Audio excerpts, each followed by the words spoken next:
Thank you, everyone, for being with us today. I'm joined today by the Scalf family. This is Pam Shade, who is a sister, Betty Scalf, who's mom, Lynn Scalf, who is a sister, Teresa Wooters, who is a granddaughter, and our expert, who is not related, David Nutting. He's retired Orange County homicide detective, now working in private enterprise. We are pleased to announce there's an old saying that it's better late than never.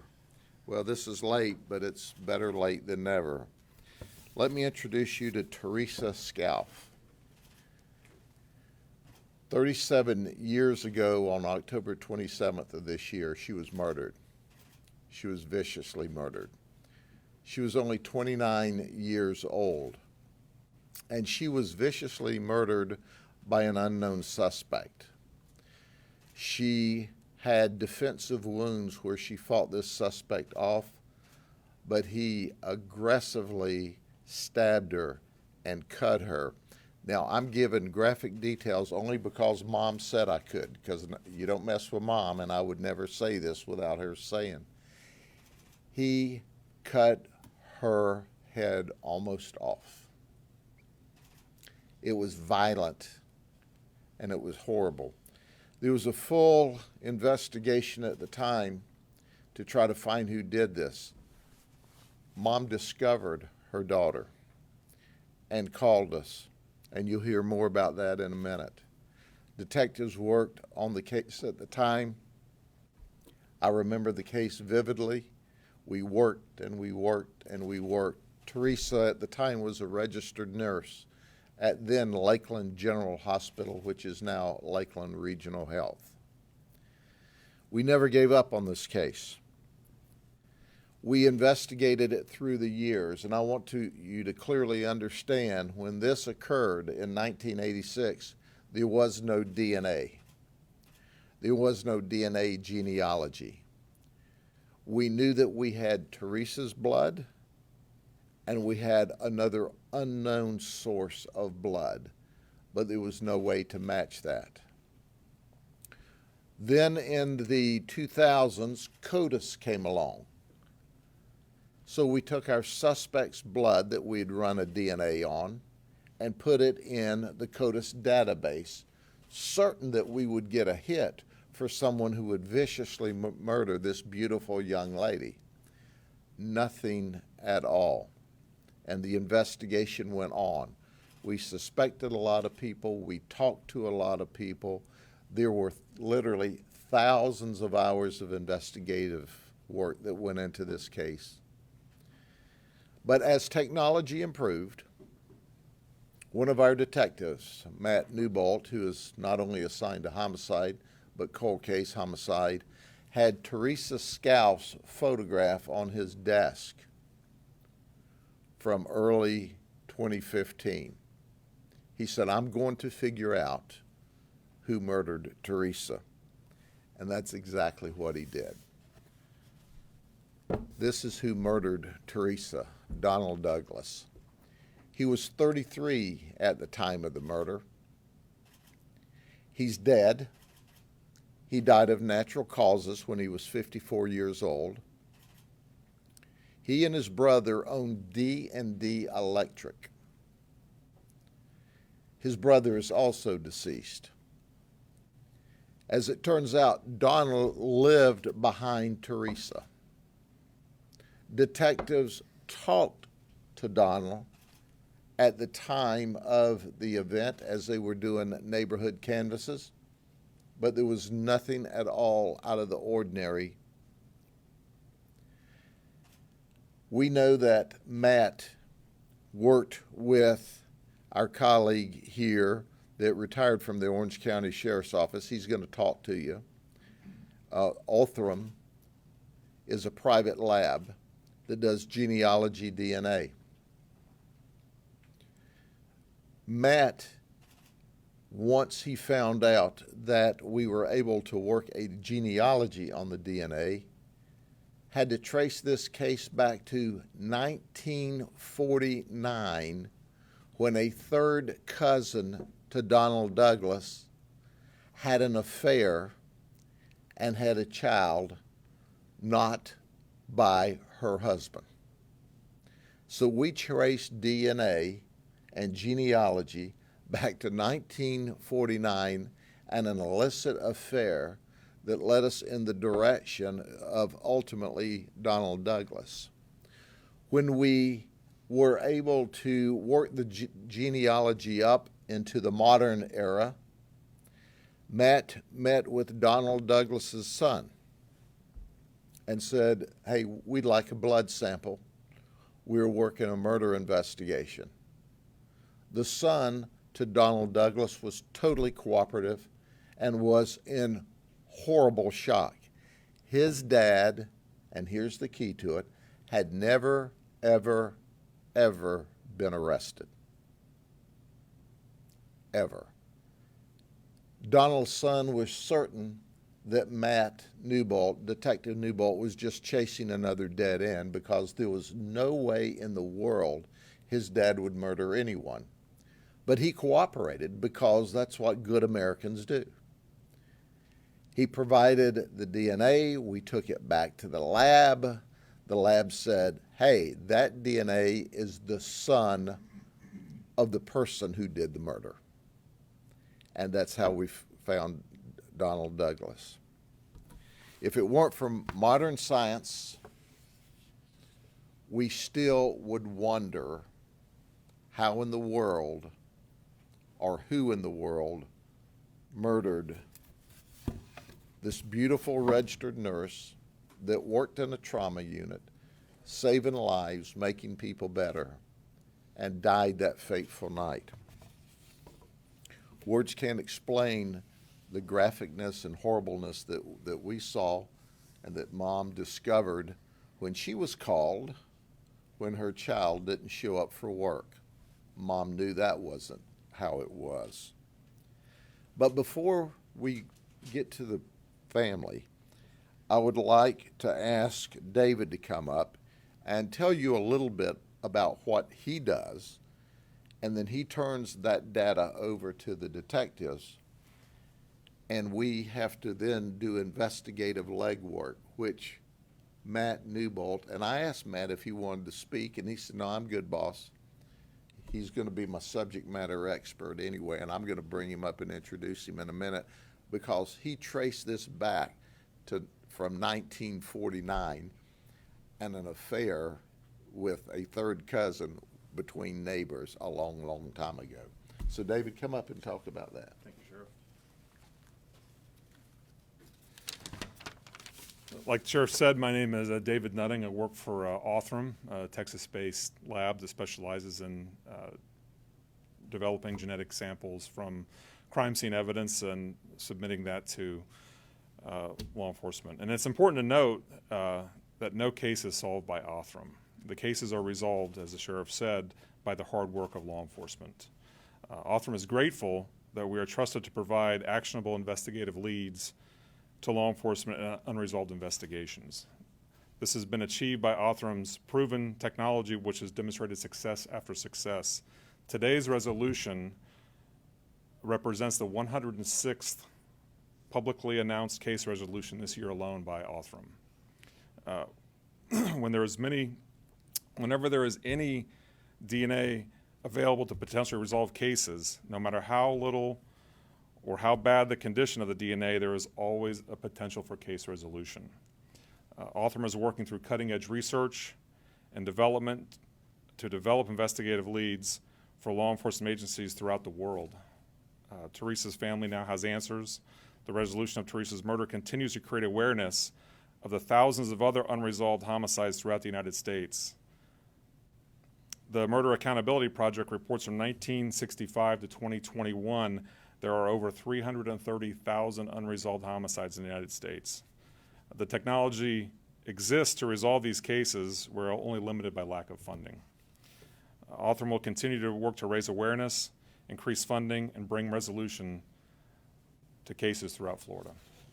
Thank you. We're fortunate that we live in Polk County and we have a Board of County Commissioners that appropriately funds us to do our job. Because funding's not an issue when we're investigating and trying to solve homicides for people's family and bring murder suspects to justice. Now, I want to introduce to you Pam Shade, who I said once again is the sister of Teresa. Pam is a registered nurse, and she's had to live with this burden along with the rest of the family. At the same time, she goes to work every day and saves people's lives and works to make people well and heal people. Pam, it's your turn. Thank you. I'm Pam. I'm Teresa's second sister. Stand right up here. Thank you. Talk in the microphone. The first thing that I would like to say is Teresa was a wonderful person, the most loving person. She didn't deserve this. Our family didn't deserve this. My mother had just lost my brother of 23 years old, a year and a half before she discovered my sister's body in that condition. Can you even imagine what that would be? But she held it together. She made it to the phone because we didn't have cells back then. Found the number that my sister had hanging there for her 8-year-old son and was able to get the police there. My mother did that. I don't know how many people would have that much strength to do what she did. My sister signed me up for nursing school and said, "You'd be a good nurse." I had just gotten out of the military. I did not work in nursing. And I said, "No." She says, "Oh, just go take the test." I've been a nurse 38 years now, 38 years. Almost our whole family works in healthcare pretty much due to her. My brother is a trauma nurse. My sister works in mental health. My mother worked at the hospital for 25 years. All due to her. It was all due to her. She started off at the bottom, nursing assistant. She went to respiratory school and she got her RN and was so proud. I have never seen anyone more proud. She said, "I did it, Pam. I did it." And she was dead a month later after we had this conversation. It was very hard. There's a few things I would like to say. That my family wants to acknowledge law enforcement for everything they have done. They didn't give up. They didn't give up all these years. They just kept working, and we were called. I was notified. Detective Newbold especially would call and talk to me and say, "What do you think about this?" or "How about this?" And I'm trying not to bother you, and I'm thinking, bother us, please. Please bother us. He was amazing. We would like to thank from the dispatch all the way to the detectives who have worked this case for 37 years. Putnell was the original detective, and then due to his diligence of saving the evidence back then when we didn't even have DNA, but he preserved it all those years ago. And from there it was Detective Van Sciver, and that was back in the 2000s, working the case diligently. And then Detective Newbold and his partner Jason took over from there in around 2015 and stayed on the case, and he kept her picture on his wall. And he told me, "I will not retire until I solve this case." And he did. He surely did. I would like to say the family has nothing to do with what the person that did this. I just really don't feel like he needs to be vilified or anything. The sins of the father, no. I think that family needs to be left alone. He cooperated, which is astounding. So many people didn't in her case. People who knew her refused to cooperate, which I will never understand. I'd like to thank Sheriff Grady Judd, who has supported this investigation throughout. From day one, he has supported us and the investigation. We appreciate the whole team, And we hope that the knowledge provides comfort to everyone. Her coworkers, she was out with coworkers that day at lunch. She went to lunch. I hope it gives everybody comfort to know that we now know who did this. We know. We also would like to offer encouragement to other homicide victims. Don't give up. They don't give up. And as long as they don't give up, you don't give up. Don't give up. My family and I are moving forward in an attempt to just get past this. I don't know if my sister Lynn wants to say something very quickly. We would just like to thank everybody for the hours and hours that they put in on this. Thank you.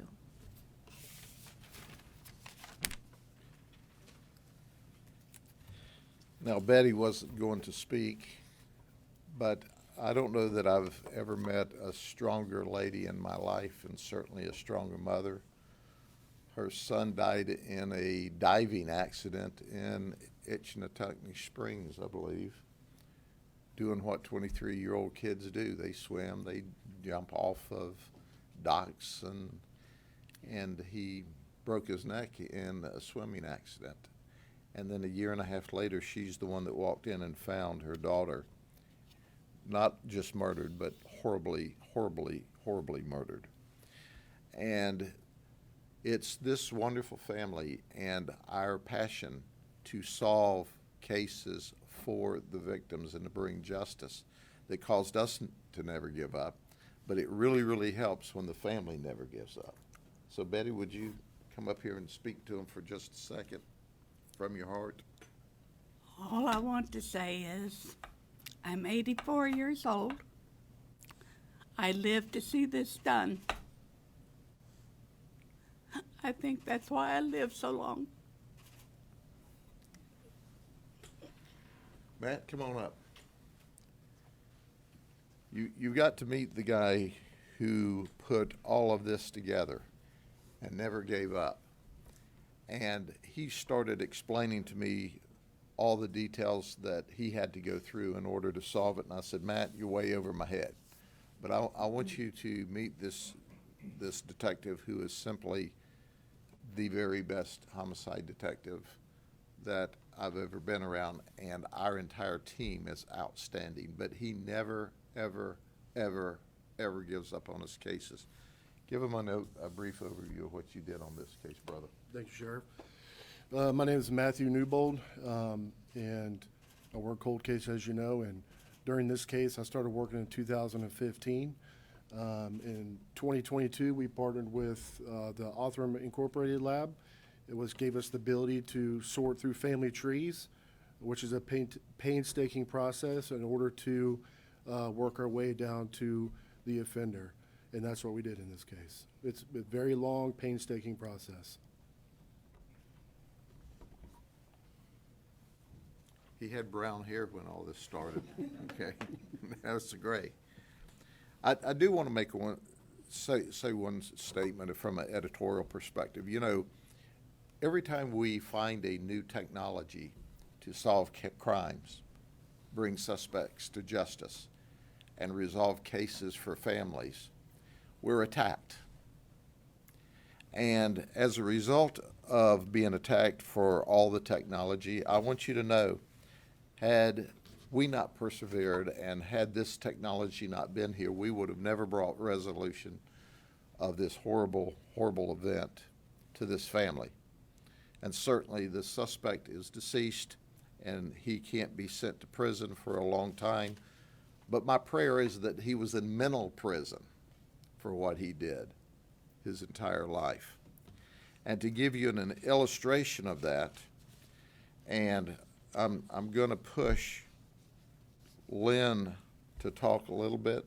Tell them about the bumper stickers on the car that was new technology at the day that people resisted.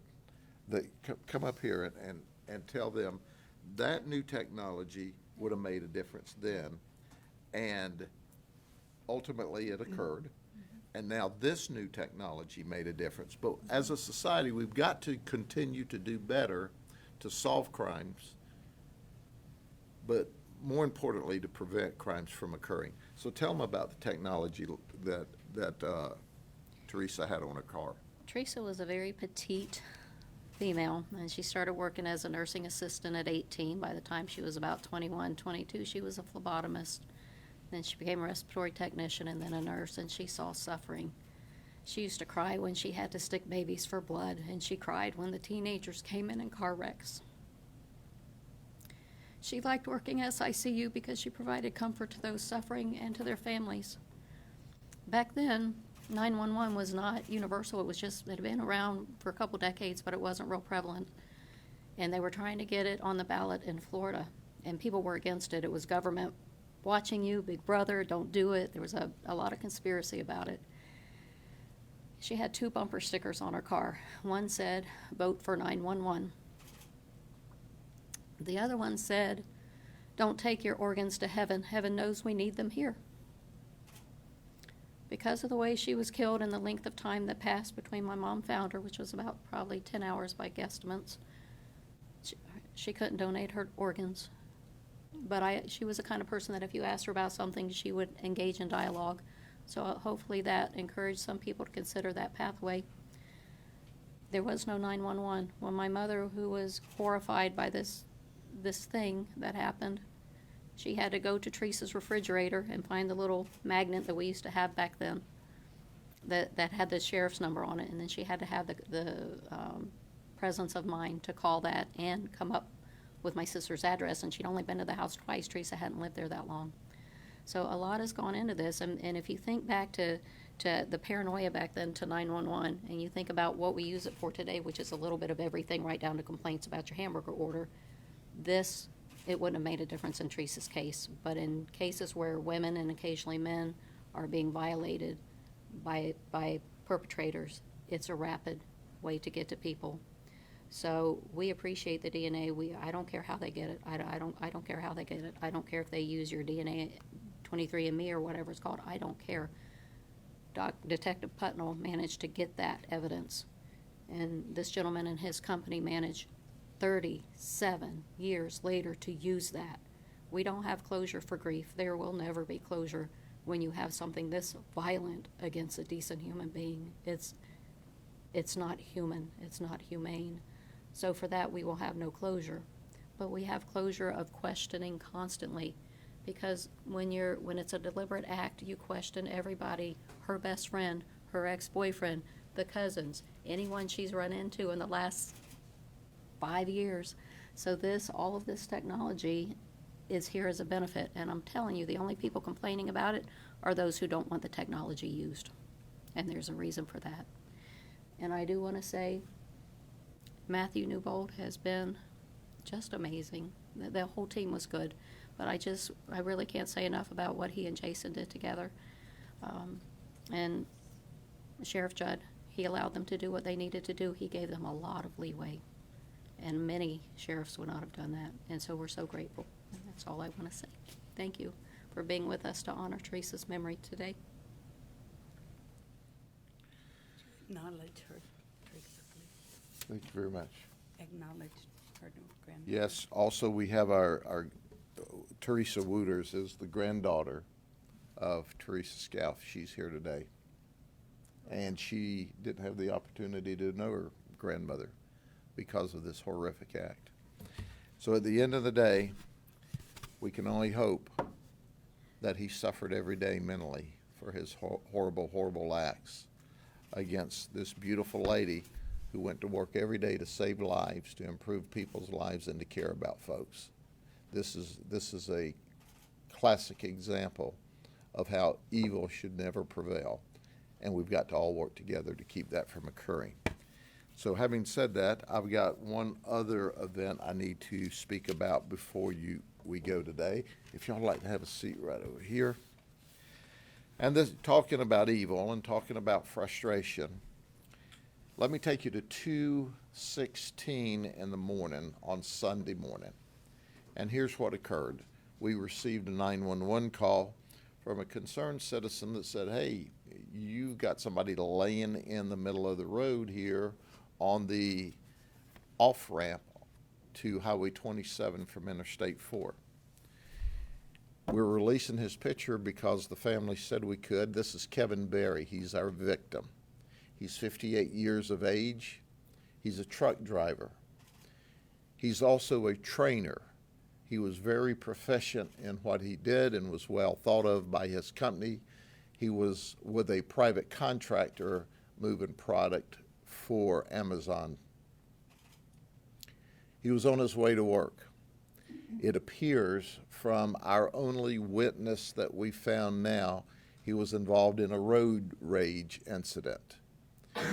A witness said that as they exited off of Interstate 4, this is vehicles traveling east out of Orlando, onto the exit ramp to Highway 27, the witness said they saw our victim's white Dodge Ram 4x4, 2017 model, in a road rage incident with a dark-colored, compact two-door vehicle with a luggage rack on the top, possibly an older model vehicle. As a result of this road rage, our witness drove around them as now they're stopped in the road and left on south on Highway 27. As our witness describes how the vehicles were parked at the time, that was not how the vehicles were parked on the ramp upon our arrival, so obviously there was more conflict after our witness vehicle left. We also know that there are at least 3 more vehicles that should have seen the road rage incident. Now, I can tell you right now, those other 3 folks, probably like this one witness we've discovered so far, had no idea there was a shooting. They probably drove around to get out of the way and leave. We need to talk to those 3 people and to anyone else who might have seen this possible road rage event just prior to 2:16 in the morning on Sunday morning. He is not dead yet, but there seems to be absolutely no chance of survival. He has a significant gunshot injury, and the hospital tells us his prognosis is at very best grim. So no, he's not legally deceased yet, but he will be. We need to find out who shot him and why. We need to know why a road rage incident ended up in the condition he's in right now. So at the end of the day, we know there are witnesses. We know that he came from Altamont Springs. We know that he always showed up for work early, and today, that Sunday morning would have been no exception. We also know that he was known to be hot-headed if he were challenged. So according to friends, that if someone tried or started a road rage incident, he would push back. So at the end of the day, we've got to solve this case. We've got to find out who shot and killed Kevin Berry and why they shot and killed him. So at least 3 other vehicles saw part of the road rage. They probably had no idea that a shooting occurred. They may have been long gone by the time the shooting occurred, but we need to talk to them to see what they may know so we can solve this case.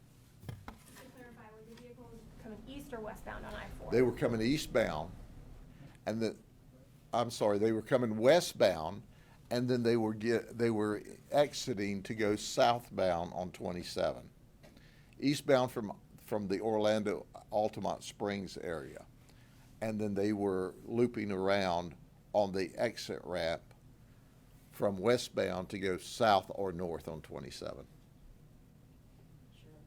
me ask you, Sure. Teresa, do you have any sense of what the motive was for this?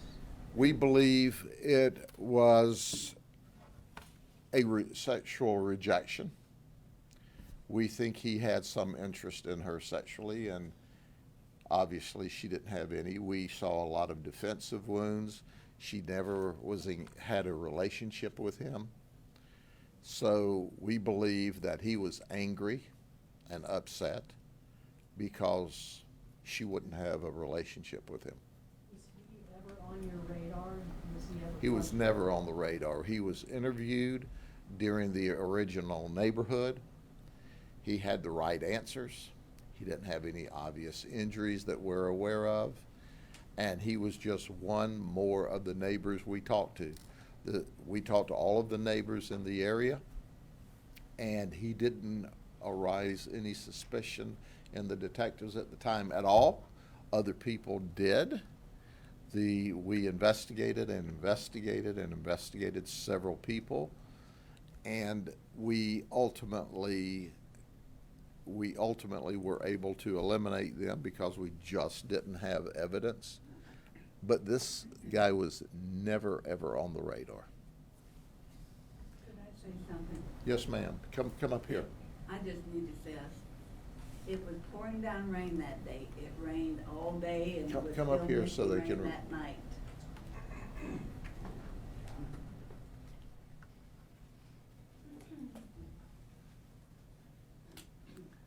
All I want to say is it was Come right up raining. here. It was raining very hard all day, and it was still misty rain that night. It was just before Halloween, and because of the rain, people were not out. Usually the kids would be out playing, but it was raining. They were not out. And of course, by the time, I think she was killed in around 3:30 in the afternoon. And by the time I got there at 8 or 9 o'clock at night, all the evidence had been washed away by the rain.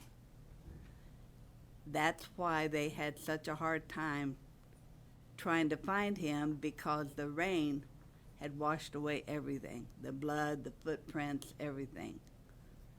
So they turned I was there. They turned the dogs loose. Dogs could do nothing. The rain had washed it all away. So the detectives have done a marvelous job. They have. Can I say something? Yes, ma'am. Teresa had told us about some creepy neighbor that had showed up at her house with what looked like he had yanked a flower up out of the ground and slapped it into a pot. And he was sort of stalkerish. She had told us about him, but she'd never described him. So anybody, but especially ladies, if someone's being creepy, don't just tell your sisters. Tell them what he looks like. They knew. They went through that neighborhood repeatedly. Turned out the guy lived right behind her. She didn't know him. She didn't know his name. My mom worked at the hospital. It was much smaller back then. We all knew each other. I've worked there. My sister, my brother, we've all worked there. And when she didn't show up to work, they called my mom. My mom broke into my sister's house with a credit card. My mother's not a master thief. So if she could break into that house with a credit card, it wasn't really hard. I don't know if he was waiting for her. It would make sense based on what was there. She had gone out to lunch with friends and returned. My mom talked to her at the phone at 2:30. She said, go ahead and pick my son up from school. Mom took him home. She worked midnight shift. It wasn't unusual to fall asleep. And then when she didn't show up, Mom thought she went straight into work. But my point of all this is, if you are getting a creepy vibe, don't just tell your sisters, this creepy neighbor is doing weird things. Give a description. If we had had that description that the sheriff just showed you, that would have narrowed it right down. Large man, scruffy, 30-ish. Think what that would have done to the potential pool of suspects. So please, I'm looking around at a lot of women in here, and I do know men get stalked. And I do know guns equalize the odds. I also know they equalize the odds for us women in our favor. Thank you. What sort of evidence was preserved from the scene, though, after all these years that you all were able to collect that DNA? That blood. That's when there's defensive wounds and when a knife's used, you're obviously looking for scratches on the suspect. You're looking for where they possibly cut themselves. Obviously, he was cut in the process. There was blood His blood was there. But they talked to this guy, and they didn't see anything. So, I mean, that's 30-something years ago, and I can tell you that we worked diligently then because she was a young lady. She was viciously murdered. This was not a lover's quarrel gone bad. It was abundantly evident that someone had horribly murdered this lady. So whenever the neighborhood was done, for whatever reason, there was no evidence other than his blood at the scene, which means he should have been injured, but they didn't see anything. But thank goodness the crime scene folks did a remarkable job, or we wouldn't have had anything today. Could you tell us about him, who he was, what he did? Was he married, divorced? At the time, he and his brother owned D&D Electric. He was an electrician. And he was not married, I don't think, at the time. And he had no arrest record, was on no one's radar. Matt, do you have other details about him? No, sir, that's about it. He was such a non-event, he didn't even get on the radar screen at all back in the day. And so, was there forced entry into the house, or you just think he They got into the house some way through, and I don't even remember. Matt, do you remember how? I don't remember those details. What we could tell you is that there was no forced entry to the residence. And it was actually secured, like Betty said, when she got there. Can you speak to the DNA itself? I mean, this was made possible through 23andMe and Ancestry.com, like those kinds of programs. And then how do you link it? You find out DNA that somebody lived nearby. How did that all work? Well, without getting too much of the weeds on it, but yes, we use programs that we work with a genealogy company, and we basically build a family tree of DNA that people publicly put out there that we could use. So they have to opt into that. Not everybody has their DNA open to the public like that if you use 23andMe, but you can opt in to do that. And that's how we start building the family tree in a nutshell. How was he related to this affair from 1949? He's not related to that per se, but there was one of the distant family members, we were able to track that family line up to the Douglas family line and then connected them. So yes. Meticulous. I mean, Yes, it's painstaking, I know. it Very is. painstaking, very difficult to sit here and explain. You'd have to look at charts and graphs, and you'd probably still get lost. But thanks to the help to the lab and the genealogist, and really thanks to the help to our sheriff and his staff for giving us the opportunity to be able to do that. And that led you to identify the son? Well, yes, we knew based on looking at the family tree, it led back to Mr. Douglas, which is deceased, but we knew that he had a son, so we were able to get the son's DNA, which confirmed that he would be the son of the offender. How did you feel after all these years being able to connect the dots and finally solve this? Well, I just feel good for the family, and that's what I'm here to do. Is he connected to any other? Not to our knowledge. His DNA is obviously in the CODIS database, so if there is any other connections ever made, we'd be able to make that connection, but not at this time. And his DNA was put in the CODIS back in the early 2000s. And obviously it's not hit at this time. But quite frankly, it's because people agree to let us look at their DNA. And the fact is, this affair from 1949, Douglas probably didn't even know these people. They're that distant a relative. But based upon that, then you have to build the tree and work forward to somebody that is a closer relative.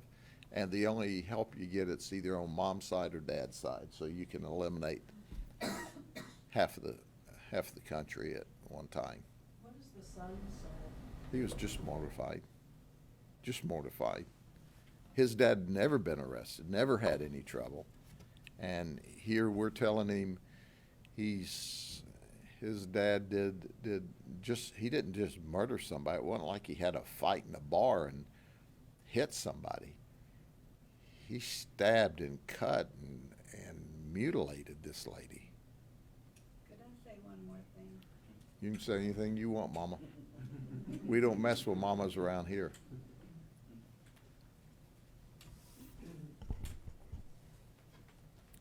She had been out, she worked the night shift, and she had gone out with some other nurses for breakfast. And I think she didn't get home until around 11 o'clock. I don't know what time she got home. But she had spilt tea on herself at the restaurant. When she got home, she undressed and put on this big, long robe. She always had a latch on her door. She would have never opened her door to a stranger wearing that gown, that house coat. Whenever he got in probably through the glass sliding doors in the back. But he was inside that house waiting on her when she got there. That much I know, because she would have never, ever let a stranger in. Thank you very much.